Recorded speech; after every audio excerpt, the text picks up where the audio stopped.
Hello blessed ones, welcome back to my channel. If you are new here, I want to say welcome. Thank you guys so much for stopping by to see what I have for you today. Yeah guys, today we'll be making this yarn wrapping on my little girl. What basically the reason why I'm making this on how is just to stretch out her hair, because at the time her hair was just so thick that it was there's nothing you put on the hair that you can work with. So I decided to make it do a yarn wrapping for her just to stretch out the hair, because I don't want to apply heat on her hair, because her hair doesn't really take heat so well. It starts breaking off. So I had to use this threading method just to stretch out her hair, and it really worked for me. And guys, to do each wrapping, I have to take 6 strands of the yarn, 6 strands of the yarn to make each wrapping, and that was very ideal for the size that we are going for. And guys, this particular hair, when I wrap, I make sure I wrap it onto the hair where I could no longer see her hair. And at some point I even had to cut some part of her hair because it was just a very tiny piece at the end, so I'll just trim it off. It's more like I'm trimming the ends of her hair anyways. Anyway guys, so that's basically what I do. And at some point, when I get almost to the end, there is no yarn left for the part where I'm holding to wrap, where her hair is. I will just take another strand from the ones that I'm using to wrap around, just to hold the hair, like you can see me do here, just to hold the hair to be able to wrap it till where her hair stops. Her hair is a little bit long, so that was the reason why we had issues with the yarn that I used to hold her hair.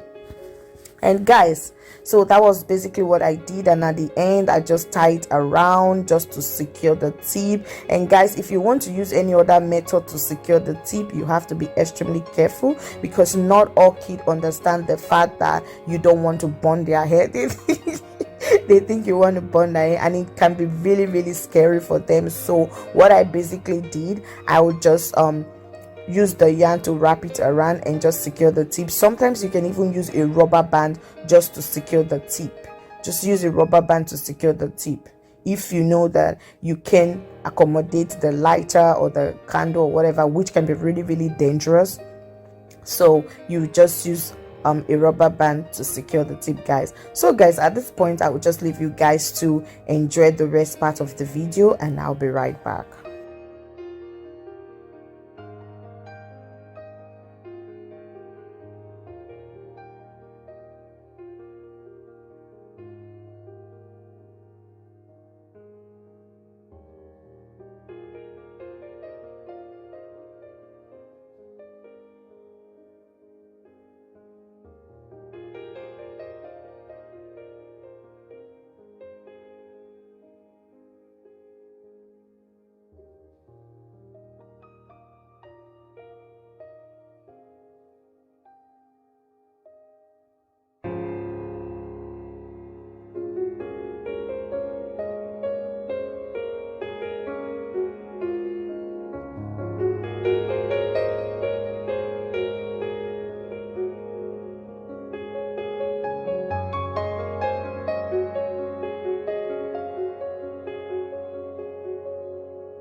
Yes, guys, now we have come to the end of the hair. Yeah, I'm just trying to check the hair for tightness to see if there's anyone that is too tight for me to take it down. And I found out that they were all very free, because yarn can be very, very painful. So I had to make sure that it doesn't hurt her. I asked her questions, and I had to use my hands to wiggle the bottom of it to make sure it's not so tight. It's very loose at the bottom. So guys, thank you guys so much for staying to the end of the video.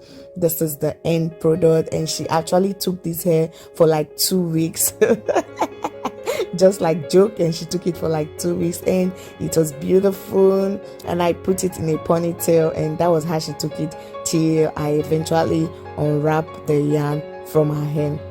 So guys, thank you so much, and may God bless you, may God guide you, may God protect you, may God give you all your heart desire. May the Lord favor you in all that you need and send helpers to you when you need them the most, in Jesus' name. Amen. Thank you guys so much for watching, and thank you for staying to the end. And guys, please, if you have not subscribed, please consider subscribing, and please don't forget to hit the notification bell when you subscribe, so that you'll be notified whenever I post another video. So guys, thank you so much, and I love you so much. Mwah, mwah, mwah. Bye for now, and I'll see you in my next